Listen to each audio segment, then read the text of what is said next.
Hello, my name is John Edwin Griffin. This is a video highlighting my 10 flights in Mexico. This is the first time I ever flew in another country. I made a whole separate video about the town of Valle de Bravo and getting down to Mexico just to fly hang gliders. Check it out right here. On my first flight in Mexico, my 34th mountain flight overall, we launched very late in the day to avoid the turbulent midday conditions. After cruising out over a beautiful jungle canopy, I arrived at the landing zone called the Piano with some extra altitude. Did a few turns to familiarize myself with the landing zone. So coming in here on downwinds and then turning into base, I have a really nice approach. I'm watching out for that fence on the right. Just looking at my overall height, making sure that I'm not gonna run out too far and get down to where the tacos are, that building at the end of the landing zone here. You can see it, the hill there. I'm coming in, I have pretty good round out, but I should have held it for even longer. And so I popped that flare a little bit too early, get really high on the flare. Not ideal, but I did an okay job of holding it, and so everything worked out okay. The next day we launched in the morning, again avoiding midday turbulent conditions with the idea that I would not be flying into the afternoon. So if I did get good lift, I would choose to land before it started getting really turbulent. The same as yesterday's flight, my neck position felt a little bit off. I'm still trying to get dialed in the hang loop since I'm using a different glider, which I'm calling the Golden Eagle, and different hang loops than I use at home, even though it's my same harness and helmet setup. One of my major goals for this trip is to make it on top of that El Piñon rock, so just on my second flight getting eye level with it was extremely encouraging for me. Flying here, there's a right-hand and left-hand convention depending on the day. I believe Monday, Wednesday, Friday, Sunday was right-handed turns when you're thermaling, and then other days were left-handed. On this day, the paraglider was going the opposite of the convention, so I was a little bit confused on what to do. I ended up just following the same direction as him, but then when a few other pilots launched a little bit later in the day, they started going the correct direction, so I joined up with them in that convention. Coming in for landing here, I was a little bit farther back in the Valley of Death, as we call it, and so I was very cautious about my approach. I come in on top of the fence this time, so I swung wider around the back.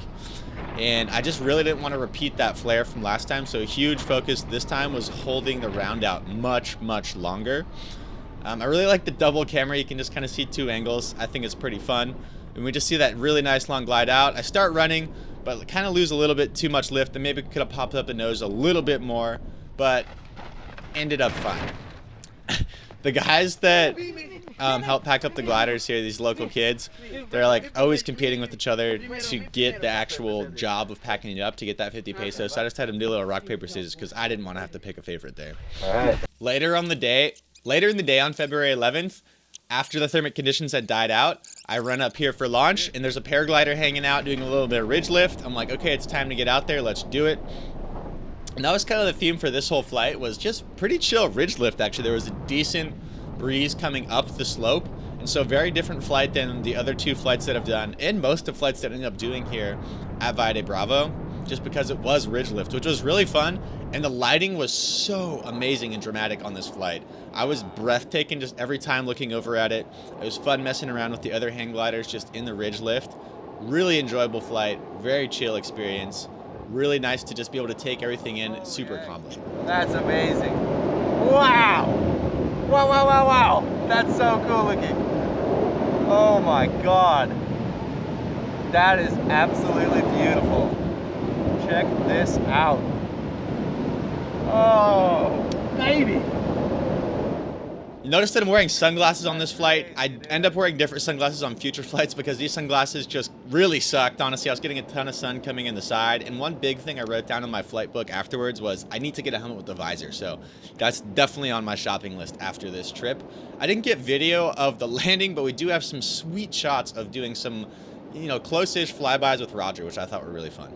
One really cool thing about this flight as well is how fast the lighting changed with the clouds. So check out this shot. We see how it's kind of shaded below. And then after that speed up, it's just like 10 minutes later, look how much sun is on the hills already. Absolutely wild. I mean, if you're maintaining those, it's not just for you guys not to go too far back behind launch. Yo!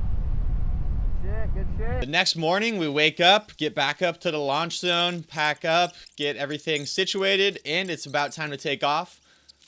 Couple more gliders on launch today. We were just kind of waiting for the right conditions to open up, so it's slightly later in the afternoon. After taking off, I could already tell that the air was a little bit more turbulent than days past, and so I didn't really approach this with caution, and talking with Willie after, I should have. So a good thing to do when the air is feeling more turbulent is to pull in slightly to see if more control authority. And actually felt what's about to happen coming. So you see that tiny little bump happen, and I'm kind of like, Whoa! Whoa! something's going on. Yo! Woo! Holy shit! Oh my god! Yeah, it's pretty powerful. We can see that I totally saw this coming. I was like, whoa, air's feeling a little bit weird, but I didn't pull in because I really didn't know what to do in that situation. So I should have pulled in a little bit, would have had more control authority, and then not been rocked so much when I entered or exited or went to the side of that thermal there. That really pushed me up. So in a bigger day, this could have been more dramatic, potentially wire slap, if I was in even more turbulent conditions with no bar pressure. So for the rest of this trip, I had more bar pressure than I've ever had just on average on any flight in Santa Barbara or other places, just because it was really turbulent air. And bonus points, I got my first on my feet landing, just did a little victory lap running it out there. Here's some thoughts I recorded right after the flight. Holy shit, that was gnarly. That makes me never want to launch midday here ever. That was absolutely terrifying at times. Had some amazing lift, but those big clouds there, just like, my heart is still pumping. I mean, I just landed. Guys are tearing down the glider over here, but that was gnarly. Slightly later in the afternoon on the same day, I launched, and there was actually a decent amount of pilots in the air when I launched, so it created an interesting phenomena upon landing, because I got to watch a lot of people bomb out that thought they were going to make it to the lake and actually end up landing where I was coming in. If you want to check out some videos of some more midday landings, check out about the 4-minute mark in my VIA intro video. We can't really see it on any of the cameras here, but I was able to see the volcano on this flight, but kind of forgot to look at it. And so on the next couple of videos, I'll point it out a little bit better, but it's this volcano. It blew its top off a while ago, like over 1,000 years ago, and it looks really pretty from the sky or anywhere you can see it, and you can actually fly to it. It's a pretty far journey, but I did not make it on this trip. If you were a more experienced pilot on like a dual surface wing, then you could probably make it out there.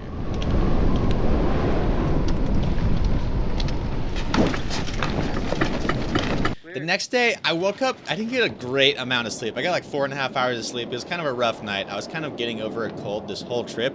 Volcano is epic, man.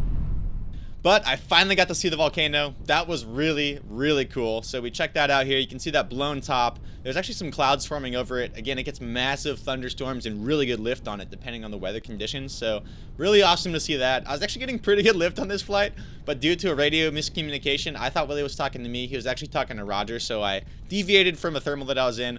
Probably my bad for just, you know, not aviating before communicating. And decent landing. And it was kind of a short flight, and I was kind of frustrated at the end, to be totally honest. Later in the afternoon that same day, my spirits were improved a little bit. I was a little bit less frustrated and kind of got over the sleep deprivation. I don't have a great video of actually in flight on this one, just the approach kind of coming in. And so I came in pretty high over the LZ, which was good because another glider was actually landing too. He's in the staging area, so I was able to do a couple 360s over this Valley of Death area, which is kind of just this deep canyon that you do not want to land in on the way to the LZ. And so it's kind of a bad place to be doing circles, but I had plenty of altitude and knew I needed to space out the landing pattern. And it was pretty wild at the landing zone. Two of the local kids actually had like a fist fight over who would be breaking down gliders for someone else. Ended up basically kicking the one guy out that was instigating it. Pretty gnarly though. So emotions are high. I did a different alternative landing approach on this one too. Just the way I was coming in with the setup I had, I kind of did that reverse turn. Ended up straightening it out to the same final, but my base and downwind were very much different. It was a pretty short little ripper. Thought that I was gonna get something a lot better, honestly. Vibes were kind of strange taking off because Ken crashed. Sounds like a sidewire failure, which is pretty gnarly, so did a sidewire check for the first time ever. That's a good thing to do. The next day, I woke up, I have more energy. Finally getting some air, man. Finally. So sick, man. 83 in the change, finally. I feel like the air's good. We get a good launch. I don't have video of it, but a great launch. And I start to get some serious altitude. You know, I'm getting up close to 9,000 feet and I'm above launch for the first time. I was really, really excited about this. It was really cool looking down at everyone. And we can see I launched a little bit later. There's a lot more gliders that are doing the single midday flight setup. Great to be in a new area, man. So cool. And it was really fun soaring with Roger up here at altitude. It's just always fun having a buddy that you're on radio with nearby in the air, just kind of getting that duality. Instead of just kind of doing it yourself and talking to someone else somewhere else, it's like, you know, you're kind of in a formation, you're doing it together. Really fun. What do I want to do at this altitude? And I decide to start making my way over towards El Piñon. So if we look at this screenshot, we can see kind of my path. I do my regular circle, the launch area. Then I move over kind of to the middle-ish of the valley, get some good lift there, and that allows me to go all the way over to El Piñon, which I was so excited about. Awesome.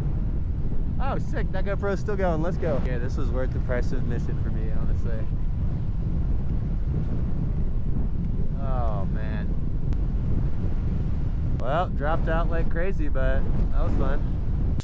So I come in and I'm actually really close to El Piñon, but there's no lift here. I'm actually getting a ton of sink all next to the rock. I was hoping to get a little bit of lift, but didn't get any. And so I didn't make it on top of El Piñon on this flight. And to be honest, I only have a couple more flights left. So I'm starting to get pretty worried that I'm not going to be able to make it on top of the rock this time. But all of that being said, just the fact that I got over near the rock and kind of got that shot, just like the USHPA magazine that I was kind of like dreaming about in my head this whole time. That was just a huge check off for me. I was like, I kind of, you know, came and did what I wanted to do down here in Mexico. So I was really, really excited about this flight and really excited about the fact that I got that close to El Piñon. And then also, if we look at the stat in the bottom left, this is my longest flight down here in Mexico, and I was really excited about that because going into this, I kind of had high expectations that I'd be getting like a bunch of like 2-hour flights. And honestly, a lot of my flights ended up being much shorter. And a lot of that's just because of the time of day that I ended up choosing to launch.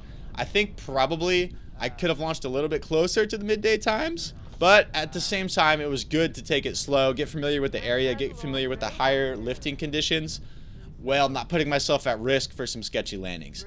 Next year, I'll definitely be launching midday, and just through this confidence that I built up during this trip.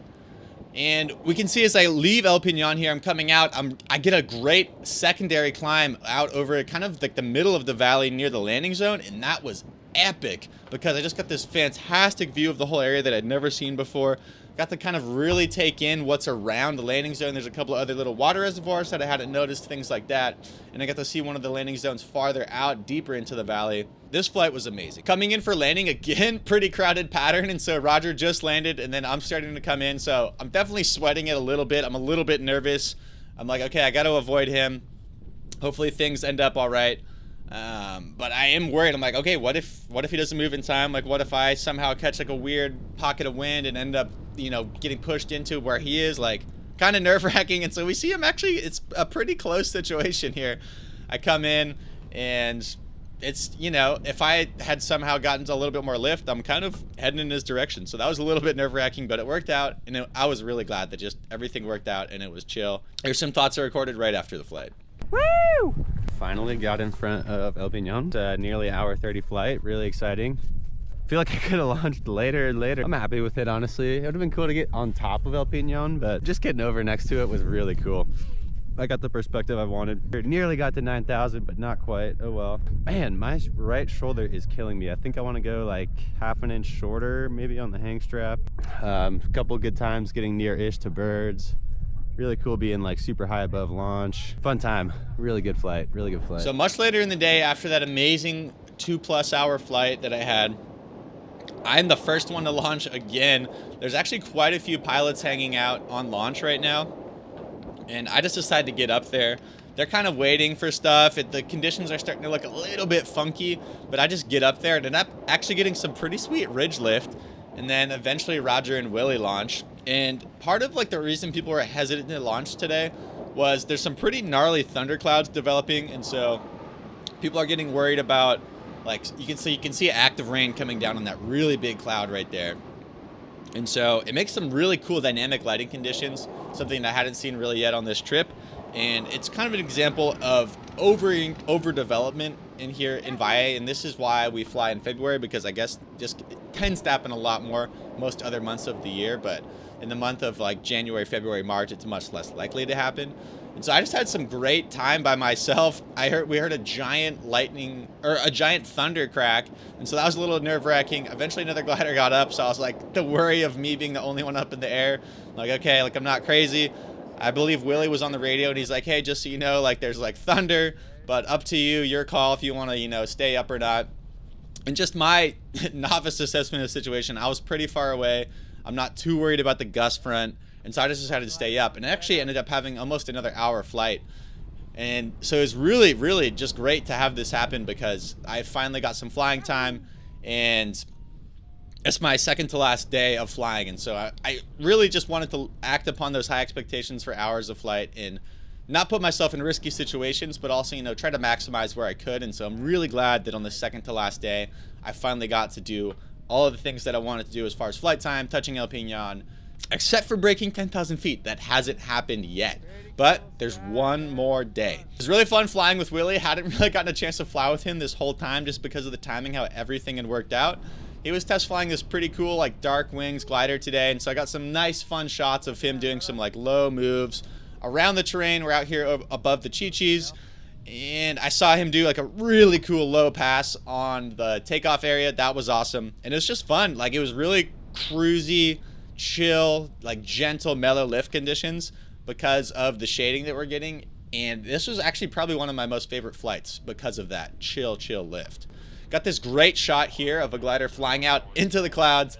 Wish that the 360 camera had a little bit more length to the lens, but still an amazing shot and really cool to see in person. Just, you know, it's like, it looks like they're going up to heaven on the glider. I thought that was really amazing.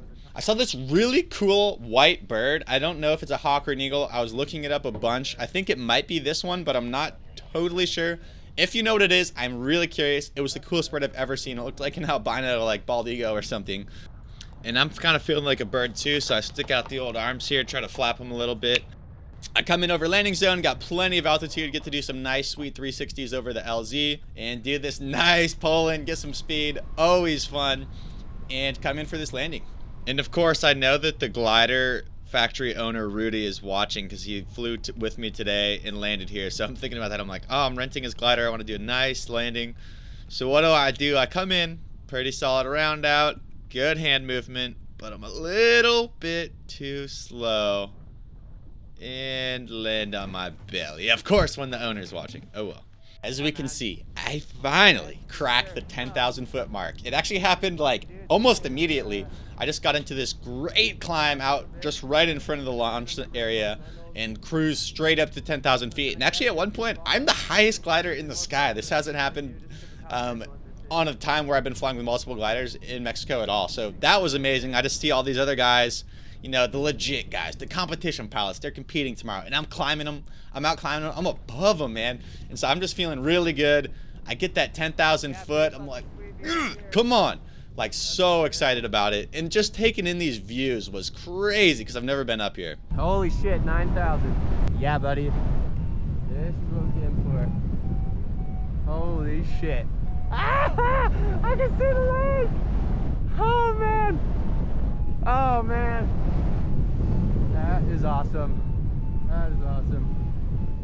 The best parts about getting up to this altitude is I can finally see the lake and see the town of Valle Bravo. This was a major vindication for me because it gave me a huge mental picture of what I'm actually looking for. To look at how tiny that takeoff area is up there. I've never had this perspective before. It was really cool to see just how high up I was. Oh my God. And so we start to see those other gliders coming towards me, and they're actually pushing back a little bit farther on the ridge. And so one thing about this area is, especially on the Falcon, there's some pretty strong winds. And so you don't want to get super far back on that ridge if you're not willing to land on the reverse side of the hill or the ridge that the takeoff area is on. And because I'm on the Falcon, I just end up not kind of drifting back with the thermal like I should be. And I end up kind of losing it. It was very, very frustrating because everyone else climbed out above me because they were able to drift back with the thermal behind the ridge. But I just, one, didn't know that I needed to drift that much, and two, It's probably a good thing because I shouldn't have been that far back there, because with the Falcon, even with that altitude, with those strong headwinds, I might not be able to make it back to the other side of the ridge, and then I kind of put myself in a bad position of landing in a new area, especially on the last day. Just probably not worth it. And so we see all those guys circling. One great thing about this altitude, though, before I lose it all, is I can see the Three Kings, another major landmark I'd heard talked about, but I'd never really put a mental picture on. A major caveat for this flight, since I launched so late in the day, was I knew landing would be tough if I didn't continue on my flight. And because this ended up being a pretty short flight at 24 minutes, it was much earlier than I thought I'd be landing. And so I was finally in that risky position of coming in during the midday thermic conditions. Ended up really psyching me out. I was very terrified coming into this, overthinking things, just really worried because I was catching these big pockets of bubbly lift like right here above the landing zone. I'm the first one to land. It's the middle of the day. I've been watching people eat it all week on this, and I'm just pretty terrified coming in. So I'm like really stressing out. I'm like, I don't want to crash on this last day. I'm like, oh, I really wish that I got some more lift. And I'm just having actually a little bit of trouble getting down here. We can see just how high I'm staying. So there's definitely some really strong lift. The lift can be so strong here. We saw at one point corn husks flying up into the air because the lift is just so strong. And so I'm coming in here. I'm kind of freaking out. I'm hoping I don't catch a big pocket of lift or sink and I like break an arm or something. Kind of fumble the hand, just the nerves, just lifty conditions, and it actually ends up being a totally fine landing, but I'm pretty close to the corn, which is kind of terrifying, but just so thankful to be on the ground, so thankful that I've been at 10,000 feet, and thankful to have this amazing week in Mexico. Thank you so much for watching this video in this compilation. Again, if you want to check out just a general summary of what it's like flying in Valle de Bravo as far as the town, what it's like getting there, things I packed, better overview of the landing zone itself, check out my other video here, and I will see you in the air.